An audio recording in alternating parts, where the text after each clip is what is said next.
আসলে যদি সাপ্লাই একটু কম থাকে তাহলে তো দাম তো বাড়বে, সেটাই হচ্ছে। তো ওই যখন গিয়ে পৌঁছে আমি জিজ্ঞেস করি যে আনন্দ থাকে, দিন খানেক লাগে রিকভার করতে। তবে আমি শুনেছি আমাদের মেয়েদের আসলে তো গরুর হাটে যাওয়ার সুযোগ খুবই কম, তবে শুনেছি গরুর হাটে নাকি অনেক মজার মজার ঘটনা হয়, সেগুলি আমি। সুলতানা, সুযোগ কম বলছেন তো, আমি এর মাঝখানে আমার এক ভাই গরু কিনতে গিয়েছে, সেখানে গিয়ে আমাকে যখন ফোন করে জানালো, বললো যে আমাকে বলতেছে ভাবি কি গরু কিনতে যাবে না? আমি বলছি কেন এই কথা বলছিস? বললো যে হাটে মানে আফতাবনগর হাটে নাকি প্রচুর মেয়েদের দেখে আসছি যারা গরু কিনতে যাচ্ছে। আমার ছেলেকে যখন বললো যে আমি যখন এই কথাটা বললাম যে তোর মাকে পাঠিয়ে দিলে কেমন হতো, তখন বলছে বাবা অনেক মেয়ে তো দেখে আসছি আমি, তাই আমার তো যাওয়া উচিত। দর্শক নিচ্ছে একটা ছোট্ট বিরতি, আমাদের সঙ্গেই থাকুন।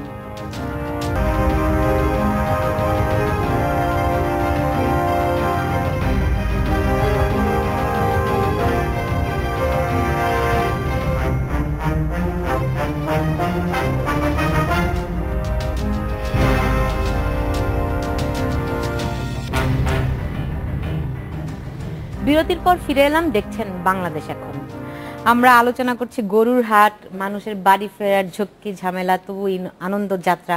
একটু পরের আলোচনায় যাওয়ার আগে একটু দেখে আসতে চাই আজকে যে কাগজগুলো আমাদের হাতে এসে পৌঁছেছে, সকালে মানুষ যে কাগজগুলি পাবে তার একটু কয়েকটা শিরোনাম একটু শুনতে চাই। রাত পোহালি ঈদ, মানব কণ্ঠ করছে। কাল খুশির ঈদ আমাদের সময়, কাল ঈদুল আজহা। সবাই মোটামুটি কাল যে ঈদ, এটা কি মোটামুটি সবাই শিরোনাম, কেউ বক্স করেছে, কেউ লিড করেছে।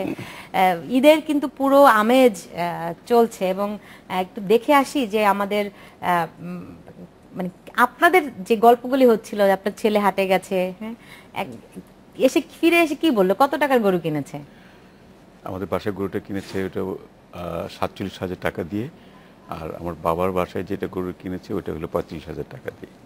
মানে এবং যে সাইজের গরু দেখলাম, এটা মনে হলো যে এখন পর্যন্ত গরুর দামটা সহনীয় পর্যায়ে আছে। এবং আমি যেটা আমরা শুনেছি যে গরু নাকি এবার খুব পর্যাপ্ত পরিমাণে আছে। হ্যাঁ, মানে এবং আমার ধারণা যে আগামী কাল গরুর বাজারটা হয়তো একটু আরো দাম পড়বে। আপনার এই কথা শুনে কেউ যদি ভাবে ঠিক আছে কালকে কিনে, এবং পরে যদি দাম বেড়ে যায় তখন আপনাকে কোথায় পাবে? না সে কিন্তু এখন একটা খুব কি বলবেন এটাকে, দুশ্চিন্তার কারণ যে গরু মোটা তাজাকরণের জন্য যে পরিমাণ ওষুধ দেয়া হচ্ছে। এবং আপনি জানেন যে চট্টগ্রামে গতকাল বেশ 30টার মতো গরু মারা গেছে, এবং সাতক্ষীরায় আমরা দেখেছি সেখানেও একদম ইনজেকশন দেয়া হচ্ছে গরুকে। একদিনের জন্য নাকি গরুটাকে বাঁচিয়ে রাখা হবে, কারণ তারা জানে যে কালই এটি কুরবানি হবে। এটা এই ট্রেন্ডটা কেন, কিভাবে শুরু হলো? এইটা ঠিক না যে একদিন বাঁচিয়ে রাখছে পরের দিন মারা যাবে, এটা সামনে, এটা দীর্ঘদিন ধরে আছে এবং কেন লোকে জানবে না এটাও তো আমি বুঝি না। গোটা মজুদ গরু মোটা তাজাকরণ প্রকল্প কিন্তু সরকারেরও একটা আছে বিভিন্নভাবে, এবং যেটা সাধারণত যারা কেনে, আমাকে আসার সময় একজন বলছে যেমন নেপালি গরু এবার অনেক বিক্রি হচ্ছে, দামে বিক্রি হচ্ছে। এই নেপালি গরুগুলোকে বোধহয় বছর দুয়েক আগে নিয়ে আসে এবং 2 বছর ধরে খাওয়ায়।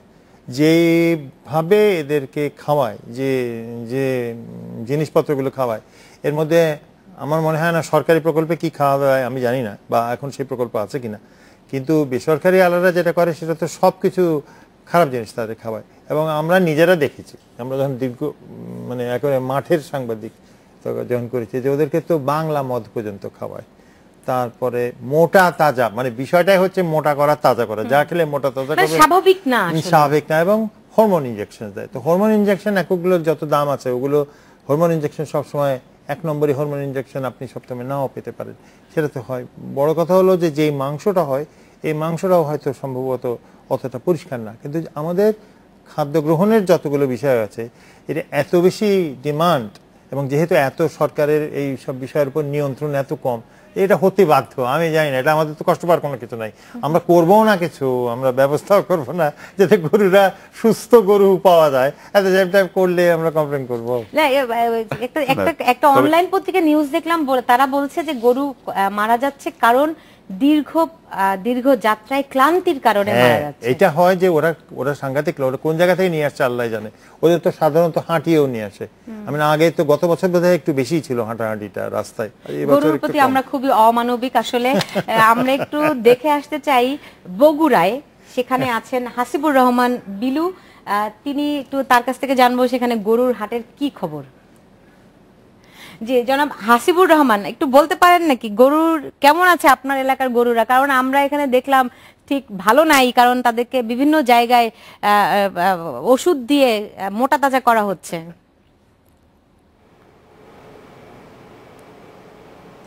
প্রথমে আপনাকে একটু বলে রাখি যে বগুড়ায় কিন্তু এবার 158টি গরু বা গবাদি পশুর হাট বসছে, যেটা পুরো উত্তরবঙ্গের মধ্যে সবচেয়ে বেশি। এত গরু বা গবাদি পশুর হাট কিন্তু উত্তরবঙ্গের অন্য কোনো জেলায় নাই। আপনি যেটা বলছিলেন যে মোটা তাজাকরণের বিষয়টা, এটা কিন্তু বেশ কিছুদিন আগে থেকেই বগুড়া এবং এর আশেপাশের জেলার হাটগুলোতে যেসব গরু আনা হবে তার বিরুদ্ধে বা তার এই মোটা তাজাকরণের প্রক্রিয়ার মধ্যে ফেলা হয়েছে। এবং আমি কয়েকটা হাটে গেছি বগুড়ার শহর এবং শহরতলি, সবগুলোতেই কিন্তু আমি খুব তাজা এবং মোটা করা গরুর ছবি দেখেছি। যে রকম গরু কিন্তু আগে এরকম ঈদের বাজারে দেখা যায়নি। আগে যেটা আমরা ছোটবেলায় দেখেছি, যেটা ওই এক ধরনের দালাল থাকতো, গরুর দালাল, যারা শুধুমাত্র গরুর কাছে গেলেই নড়াচড়া করতো, যে তার আসলে ওই কাঠির মধ্যে এক ধরনের সূচ দেওয়া থাকতো, এটাতে আঘাত করলে গরু খুব তাজা বা তেজি ভাবটা দেখাতো। এখন কিন্তু গরুকে আমরা আগে থেকে দেখতে পাই। সব মিলিয়ে যেটা হয়েছে যে এর ফলে যেটা হচ্ছে গরুদের চেহারা ভালো হচ্ছে, কিন্তু গরু খুবই দুর্বল দেখাচ্ছে। আমি বেশ কয়েকটা হাটে কিন্তু এই ধরনের গরু দেখেছি, চেহারায় অনেক ভালো, কিন্তু গরুটা আসলে সবল না, দেখতে খুব সবল মনে হলেও আসলে সবল না। এবং কতগুলো জায়গায় আমি দেখেছি কিন্তু এই ধরনের মোটা শরীরে গরু বসে আছে, তারা ঠিক হাটে যেভাবে আমরা দেখি দাঁড়িয়ে থাকে, এইরকম কিন্তু অবস্থা আমরা আসলে দেখতে পারি। সব মিলিয়ে এই অবস্থা দেখে মানুষের কি প্রতিক্রিয়া, যারা কিনছে ক্রেতা, তারা কি এই ধরনের দুর্বল কিন্তু দেখতে সবল গরু কি তারা কিনে নিয়ে যাচ্ছে না, মানে কি বিষয়টা, তাদের ভিতরে কোনো প্রতিক্রিয়া কি হচ্ছে? প্রতিক্রিয়া হচ্ছে ঠিকই, কিন্তু তাদের হাতে কিন্তু কোনো বিকল্প কিছু নাই। কারণ এটা একটা ধর্মীয় বিষয়, কোরবানি কিন্তু দিতেই হবে ধর্মীয় বিধান অনুযায়ী। সে কারণে তারা এটাকে যেভাবেই হোক মেনে নিয়েই কিন্তু করছে। যেমন আমি গতকাল একজন গবাদি পশু চিকিৎসকের সাথে কথা বলেছি, তিনি আমাকে যেটা জানিয়েছেন যে এর ফলে গরুর কিডনিতে একটা সমস্যা হবে, তার শরীর মোটা হয়ে যাবে, পানি ধরে যাবে গায়ে, যে কারণে মোটা দেখাবে। এই মাংস যদি মানুষ খায়, মানুষেরও কিন্তু শারীরিক সমস্যা হওয়ার আশঙ্কা আছে বলে তিনি আমাকে জানিয়েছেন। আপনি কি গরু কিনেছেন? হ্যাঁ, আমরা একটা কিনেছি। দাম কিন্তু যেটা একটু আগে আমাদের অতিথিরা বলছিলেন যে সহনীয় পর্যায়ে আছে, এখনো কিন্তু বগুড়া এবং আশেপাশের হাটগুলোতে কিন্তু দাম সহনীয় আছে। তবে গত 2 দিনের তুলনায় কিন্তু আজকে কিছুটা বেশি বলে আমি জানতে পেরেছি। একটু যেতে চাই এখন আপনাকে, হাসিবুর রহমান, আপনাকে অনেক ধন্যবাদ, আমাদের সঙ্গেই থাকুন। একটু যেতে চাই বরিশালে, সেখানে আছেন মুরাদ আহমেদ। জি জনাব মুরাদ আহমেদ, একটু বলবেন আমাদেরকে যে আপনার এখানে গরুর হাটের কি অবস্থা? ধন্যবাদ।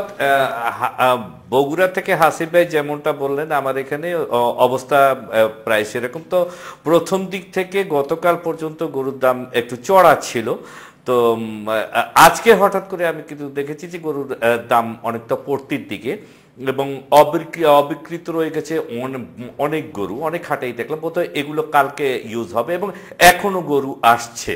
তো এইটাতে এটা হলো আজকের চিত্র। আরেকটি বিষয় হচ্ছে যে মোটা তাজা বা গরু যা বা মোটা তাজা করে যে গরুগুলো আনা হয় বরিশালের বাজারে, কিন্তু আমি এই দিকটায় একটু উল্টো চিত্র এখন পর্যন্ত দেখেছি। আমার কাছে বরিশালের প্রথমত যে বাজারটি বসে সেটি হচ্ছে দক্ষিণের গরু বেশি আসে, এগুলো দেখলেই আমরা চিনতে পারি যে এগুলো দক্ষিণের গরু। এরপর কুষ্টিয়া এবং অন্যান্য জায়গা থেকে যে গরুগুলো আছে সেগুলো ঝিমাচ্ছে শুধুমাত্র ক্লান্তির কারণে। আর মোটা তাজাকরণের ব্যাপারে লাইভস্টক অফিসার বরিশালে যারা রয়েছেন তারা সরাসরি বলে দিয়েছে আমাদের কাছে এখন পর্যন্ত এই ধরনের কোনো কেস নেই। দামের কথা আমি হাসিব ভাই ঠিক উল্টোটা। মুরাদ আহমেদ, আপনাদের এই গরু কি বরিশাল অঞ্চলের গরু নাকি সীমান্ত থেকে আসা কিংবা অন্যান্য অঞ্চল থেকে আসা? এখানে একটা বিষয় আছে যে বরিশালের বাজারগুলোতে দক্ষিণের গরু আগে আসে। তো দক্ষিণের গরুগুলো এবার না এত বেশি দাম ছিল প্রথম দিক থেকে, ওগুলো বিক্রি হয়নি, তো ওগুলো রয়ে গেছে। গতকাল থেকে মোটামুটি বিক্রিটা শুরু হয়েছে এবং এখন আবার আসতে শুরু করেছে কুষ্টিয়া, মেহেরপুর এইসব অঞ্চল থেকে গরু। তো আজকে এই কারণেই দেখলাম যে গরু ছিল বেশি মানে ক্রেতার তুলনায়, সে কারণে আজকে দাম কিন্তু পড়তির দিকে। আমাদের এখন পর্যন্ত গরুর হাটগুলোতে কিন্তু দক্ষিণের গরু আছে এবং আপনার ওই কুষ্টিয়া এবং অন্যান্য অঞ্চল থেকে গরুগুলো আসছে। যে আপনাদের অনেক ধন্যবাদ, আমাদের সঙ্গেই থাকুন। তার মানে বরিশাল অঞ্চলের গরু ভালো না, তবে আরেকটা বিষয়, পত্র পত্রিকায় কিন্তু খবরটা এসছে যে ঢাকা শহরের মানুষ কিন্তু মোটা গরু কিন্তু কিনছেন না, ওরা তুলনামূলকভাবে দেশি গরু এবং হালকা গরুর প্রতি কিন্তু তারা তাই ঝুঁকছে। how interesting. হালকা গরুর দিকে ঝুঁকছে। ঢাকা শহরের মানুষ বুদ্ধিমান, বুঝতে পারলাম আলমী ভাইয়ের কথা শুনে। দর্শক, নিচ্ছি একটা বিরতি, আমাদের সঙ্গেই থাকুন।